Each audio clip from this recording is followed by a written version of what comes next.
Hey Mom, how you doing? Lindsay, I got to tell you, man, I'm doing pretty well. I know I'm going to bore a lot of people, but for those of you who are following along in Facebook and LinkedIn and all that good stuff, your dad and I bought a boat, and it is really changing our life. So I am doing fantastic. How are you doing, my You know, friend? I'm doing good. I'm excited to come and check out this boat. I was just telling our guests while you were joining that you've had it for 4 days and you have used it 5 times, 4 times. You've at least used it every single day, but you might have used it twice in one day since you bought it. And you and Dad have been like calling me every day and saying, like, we went to Paris Island, we went here on the boat, we went there on the boat, we went to Savannah. So I'm very excited to come check it out. Be there It soon. is, it is definitely a new shiny toy, and we probably need to figure out our rhythm, but we'll figure it out. Anyway, well, I am also very excited because I get to have an incredibly good friend of mine on the podcast and her daughter, which is very unique. And do we need to stop? I got like a thing that said her thing stopped recording and then she dropped. So she might be coming back in. I don't know. I text her. Restart. Let's make sure she gets back on. Oh, man. She's It's okay. working from We a got hotel this. today. Yeah. She's helping out Okay, my been there. dad. She's helping out her dad Been who's there. moving to Memphis, Tennessee from Denver to help his parents because his mom had a stroke. So she's helping out a little bit down there. So she's working from a hotel. So There she is. No worries. Saying it won't let me use video, but my computer tends to hate Zoom for some reason. I think I'm it just going to just uses start up too going much again when she storage. gets in there. Okay, Linz. I'll start from the beginning or start from introducing them. Can you not? I think she's can you in. close off other tabs, Kaleigh? I closed off all my tabs. I don't have anything else open. And it's still not letting you get video? What do y'all want her to do? Do y'all want her to reload it real quick? I think it's okay. As long as we can grab a sound bite. Yeah, and we have a video from the beginning, so we'll be able to have. Oh my goodness. There we go. Hopefully it won't kick me back out. I see that you're in twice now, though. I don't know which one you are. What's ooh? There we go. Oh, she is in Perfect. twice. Technical difficulties go. all around. Okay. All right. All right, let's do it. Go ahead, Mom. Oops. Sorry. Well, I'm Okay. also super excited because I get to have one of my very favorite people in the industry on with us today. And she's also being joined by her daughter. So it's not every day that we get to have two mother-daughters on this podcast. So for everyone, please welcome Teresa and Kaleigh Kitchens. They are part of Sterling Insurance, located in Dallas, Texas, and also in Colorado, if I'm not mistaken. So welcome to the show, ladies. Hello. Hello. We're happy to be here. We are. Thank you so much for the invite. This is exciting. We were Yeah, talking yesterday. We were like, oh my goodness, this is going to be awesome. I think it's pretty incredible that we're both here with our daughters. Yeah, Teresa's I think it's had awesome. no- I don't know what's happening. Sorry. Go ahead. No, please. You go ahead. Okay. Holy shit. There's tiny lags. Nobody has any idea that this is the real podcast life right here. You know, it's like people No, think this is all the like real podcast things just life. work smoothly and you just get it all done. People don't No. understand there's like chaos. I and can't mayhem tell if behind it's the scenes. me. Is it me, Linz? Are you? All right. I don't think so. So, It might be my computer that's lagging ever since. all right. So, lately. Kaleigh, tell me, when did you join the industry? Tell me how you got involved with your mom, and let's just start from there. All right. So it was at the very beginning of 2000. I was in the process of actually selling motorcycles, which was my dream job at the time. I was selling BMW and Triumphs. So I was selling the fun ones. They were beautiful. They were expensive and gorgeous. And I got to play with them, which made it 10 times better. But we had some things happen at the end of 2020 really made me want to embark on spending more time with family. And I've watched my mother build this business since I grew up, and I never wanted any part of it. And I think when my perspective kind of shifted at the end of 2020, so did my understanding and appreciation for how much work she's put into her company. And I really want to help her build that and want to work alongside her. And so I ended up just dropping everything, pretty much telling her that I was going to quit my job. I don't think she believed me up until the day that I told her I gave up my 2-week notice. I don't think my managers at the time thought I would either. And I didn't think I would actually do it. But I can honestly say now that we're about 1.5 years into me being inside of the industry, I wouldn't look back. I love the versatility and the safety and the relationships that come out of this industry. I have a very similar entrance to insurance story as you. Well, kind of similar, but I graduated like in the middle of COVID. I graduated, and it's like really bad that I don't actually know this, but Mom, did I graduate in 2021 or 2020? Yeah, okay, so I graduated in 2020, right smack dab in the middle of COVID with a public health degree, which most people would think, oh, you were like set for life. Like, you know, you had a bunch to do, but it was kind of one of those, like, everyone's so busy that like they were just like trying to like get through. Like they weren't really trying to hire a lot of people, you know, because that takes time to go back and train people. And so I really struggled to like find a job in public health that I like wanted to spend my time doing.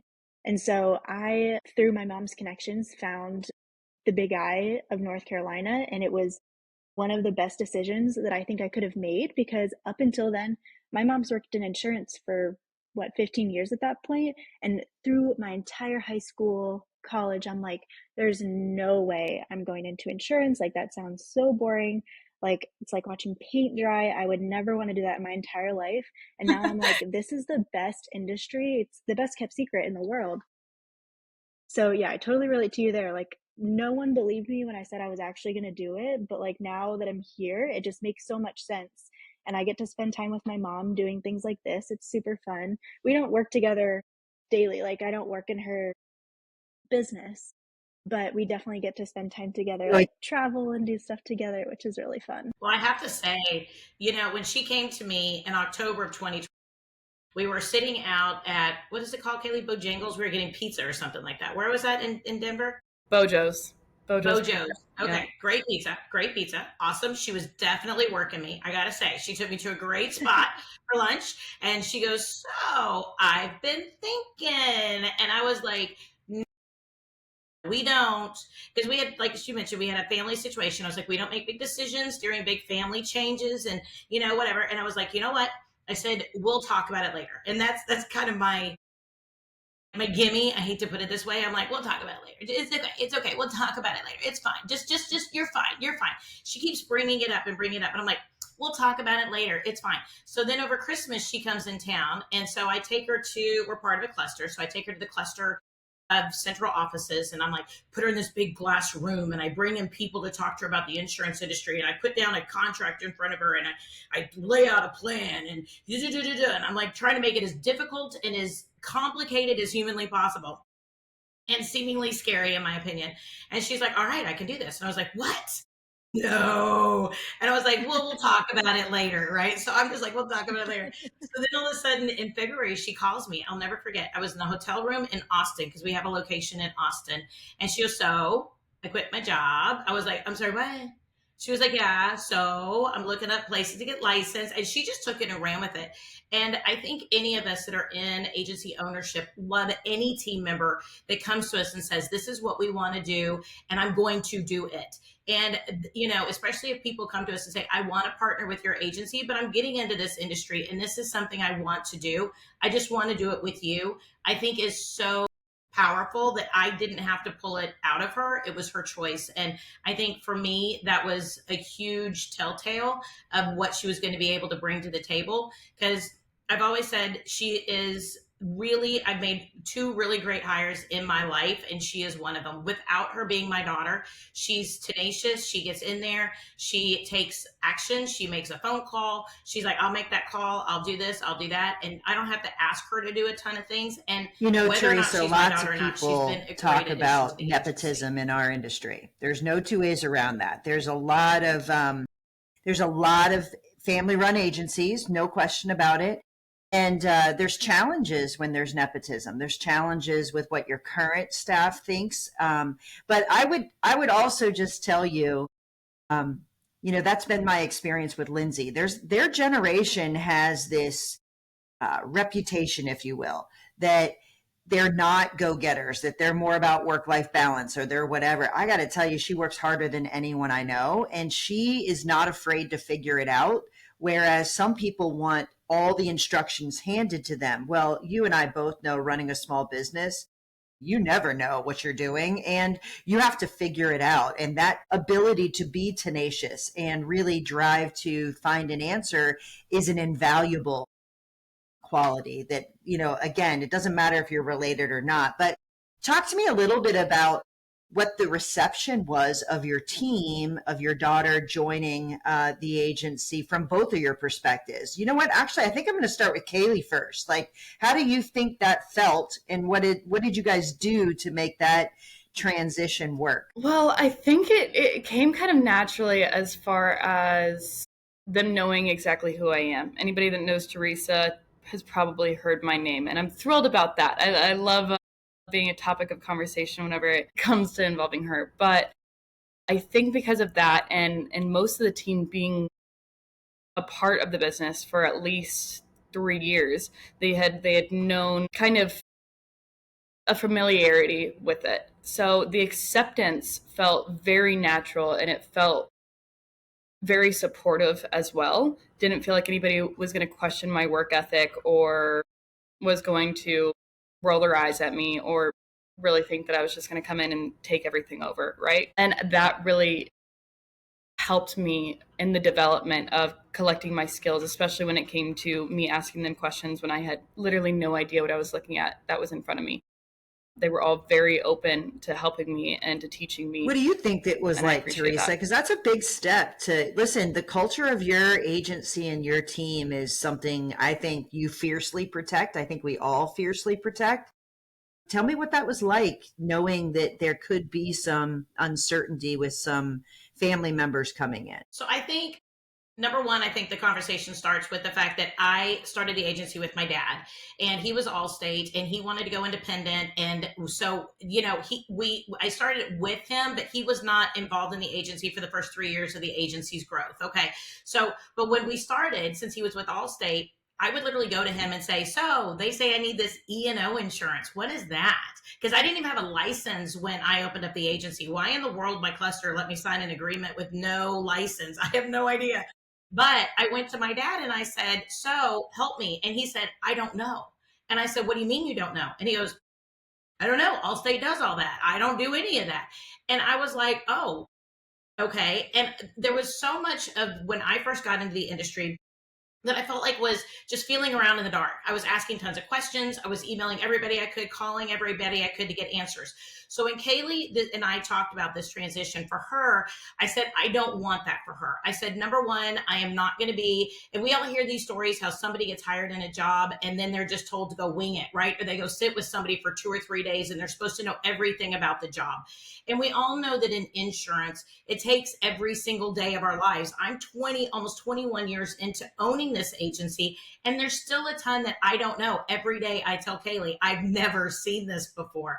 And if we're honest and vulnerable and we truly communicate with our team, not to mention whether or not they're our family members, I think our team culture gets to where they know that our only goal is to be able to build a better environment for them. And I tell my team all the time, I don't care how much money we make. I do care how much money we make, but it's not the prevalent point in me being able to run this business. My culture is the number one thing. So when we brought Kaleigh in, I said, how can we do this in the best way possible? So I also looked at where the industry was, and we knew we wanted to grow in commercial insurance. So I also knew that we wanted the training to not revolve around me and Kaleigh. I am not a commercial insurance guru.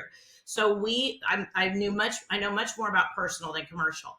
So we put her through the state auto training program so that way she could work with people that was not me, that she did not end up accountable for her first year with me. And she was bringing a new conversation into the agency. We were already about 25% commercial, We knew we wanted to grow that piece of our book. So not only did we bring her in, we also put her in a new area, which is very terrifying for all of us.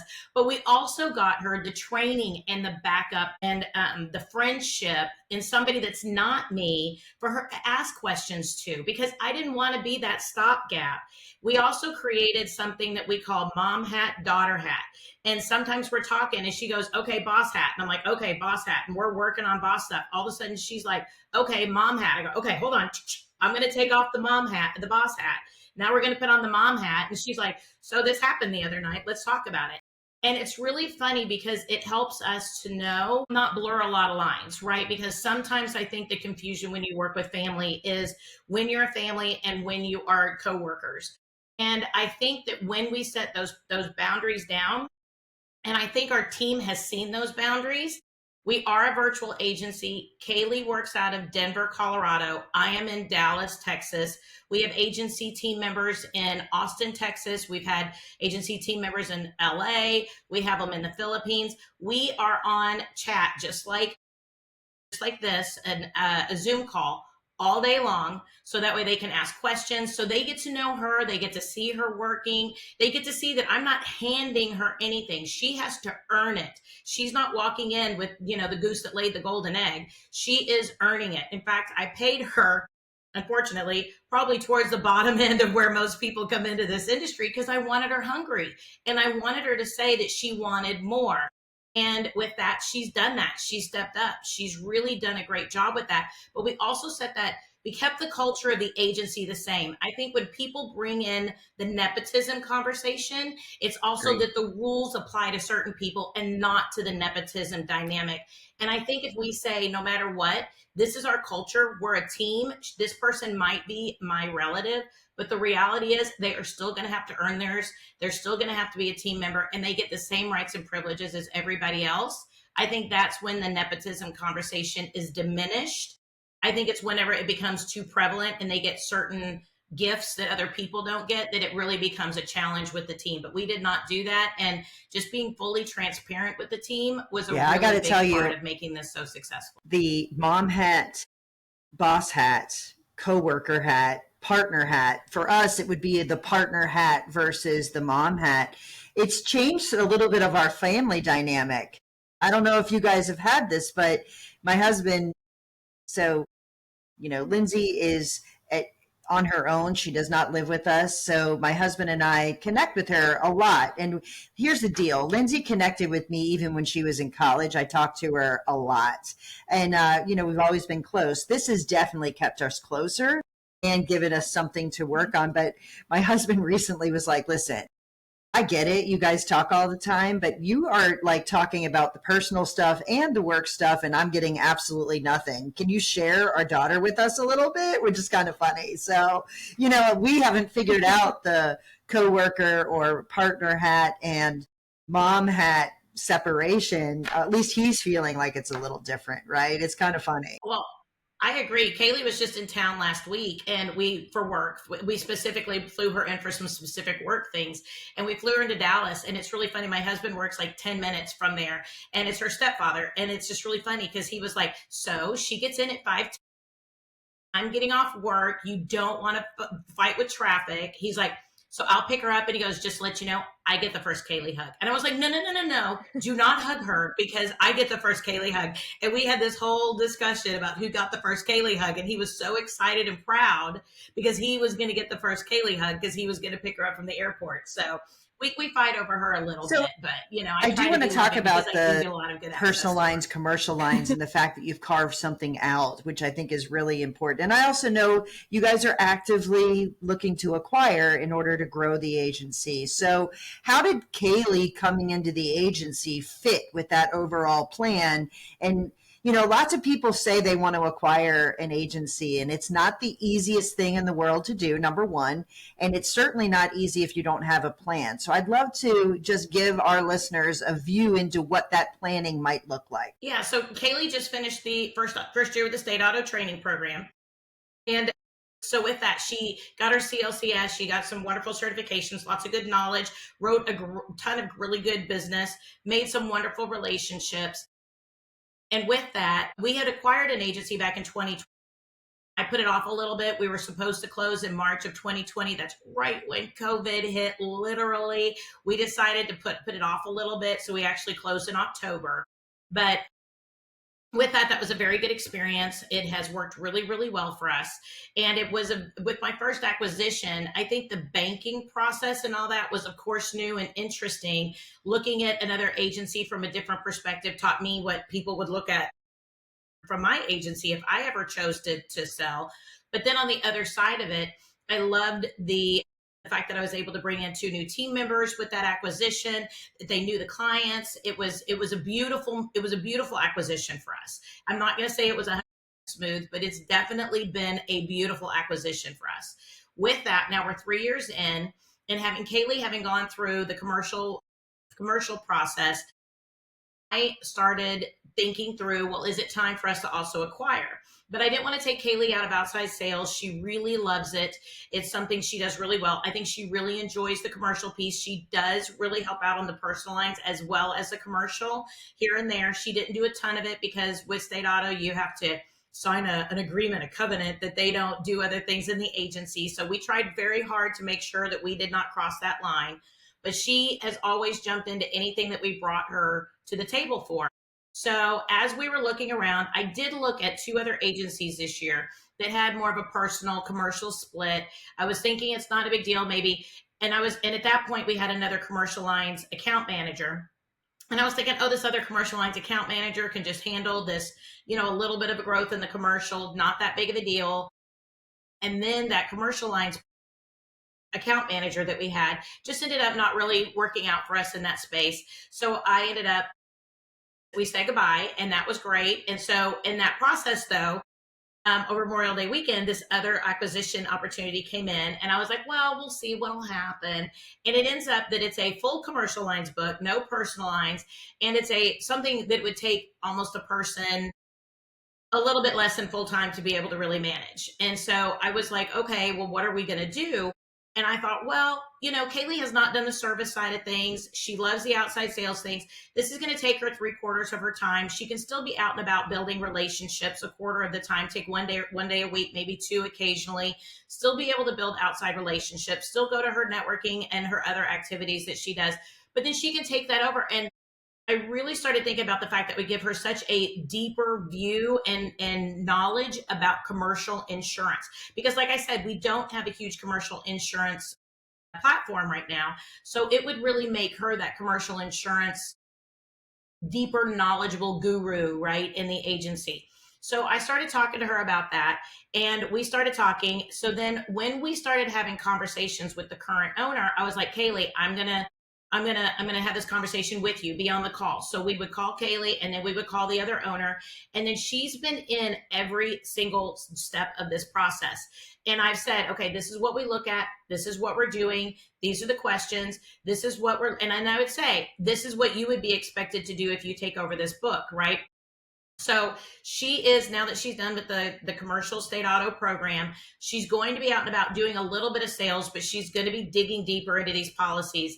But what we're doing is creating a hybrid approach with the current owner to be able to have a soft handoff to where Kaleigh becomes the primary, but this other owner is going to stick around for a little bit. So that empowers Kaleigh to learn. We're setting up, again, virtual appointments every single week for them to be able to connect at least for the first 3 months. And then we're hoping to go to every 2 weeks to once a month and gradually phase that current owner out. But Kaleigh will not be unsupported in this transition. And with that, then she's really going to get her hands on all these policies. She's going to learn just a ton. She's already got a lot of knowledge under her belt. But we've involved her in those conversations about, what does this book look like? What is it going to take to run it? How much time does this person use?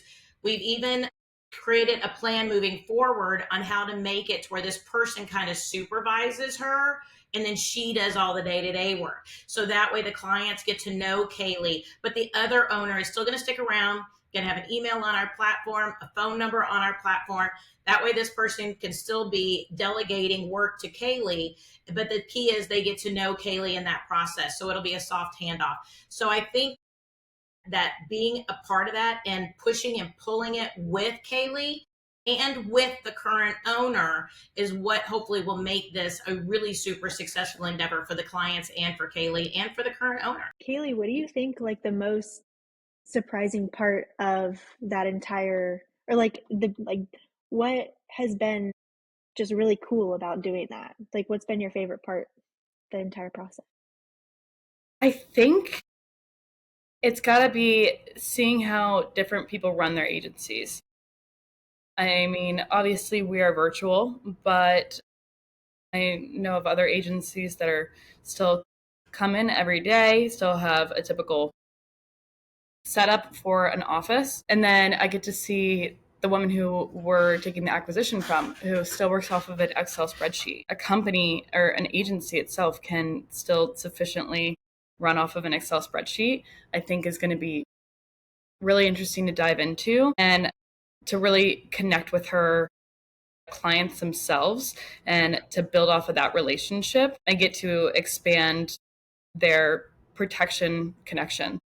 Those are the two things I think I'm really looking forward to most with this because, again, a lot of people do not think that this industry is real interesting, but you're getting to see a perspective that some people never get to see. Like that's the cool part. You've got to see your mom watching from afar. You've got to see how she runs her agency, but then getting a whole different perspective really is kind of a unique thing. There's not a lot of people. So that's pretty unique and it's pretty special. And I'm glad that you guys get to do this together. I will tell you that I can't tell you the number of people that reach out and say, how cool is it that you get to do this with your daughter? And whenever they see a podcast or they see whatever, and most people actually think Lindsay and I work together in the same company. They think she's part of Agency Focus, which, hey man, I'm not putting out there that that's not eventually a possibility for Lindsay. We don't know yet, but I did the same thing though, Teresa. I made sure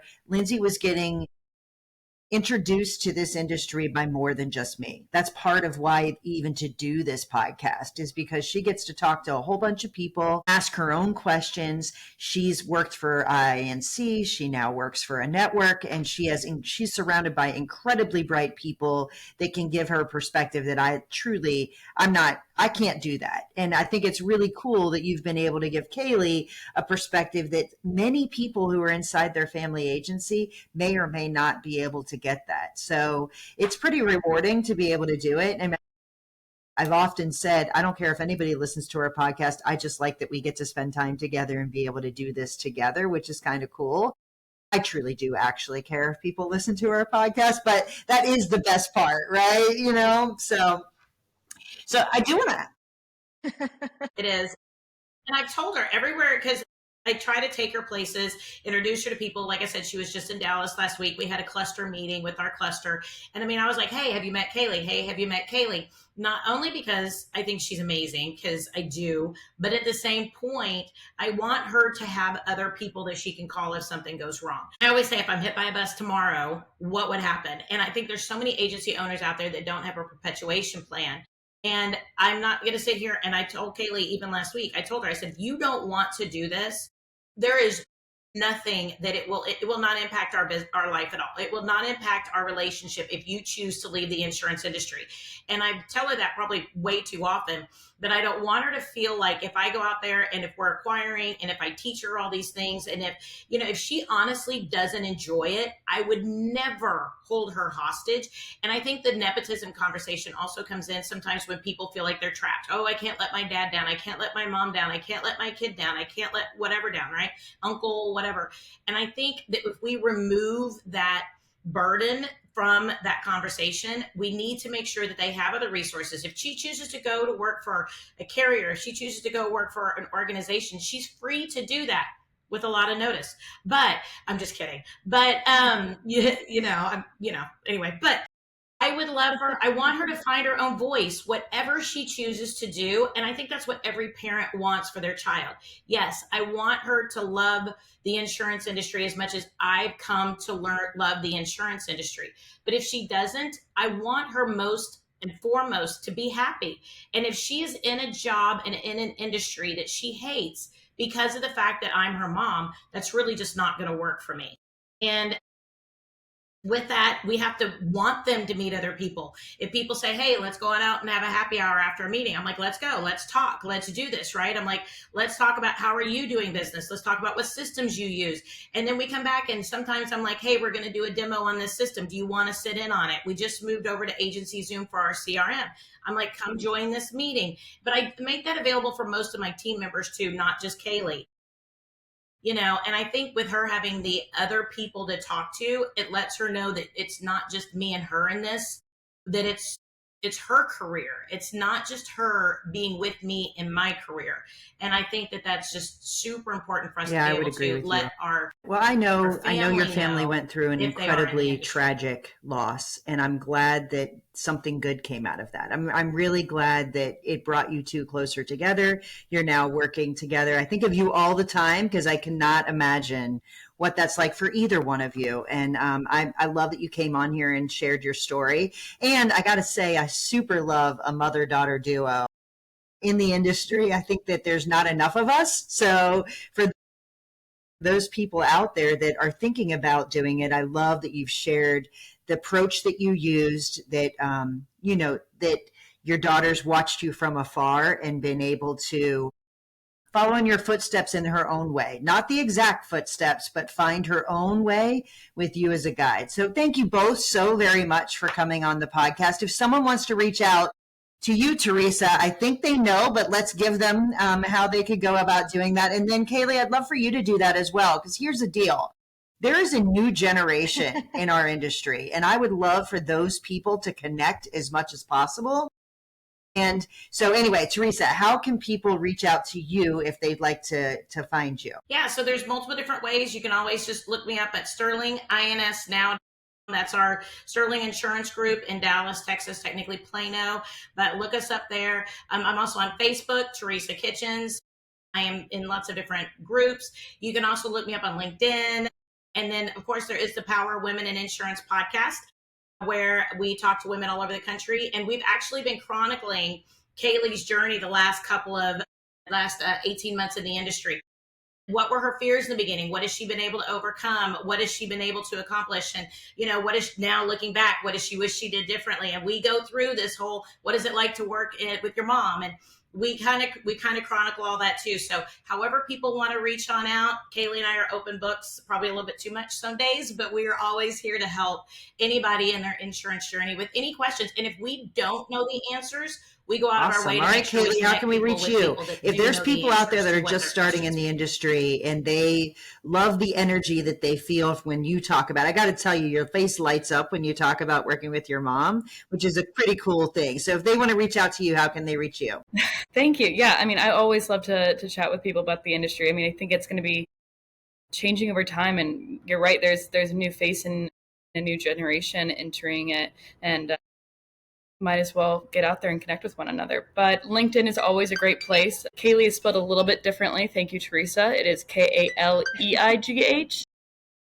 Otherwise, last name is Kitchens, or else my email is going to be that first name, and then thank you so much for joining us. INSnow.com as well. Those are the two best places. Thank you for having us on. You're good. Recording stopped.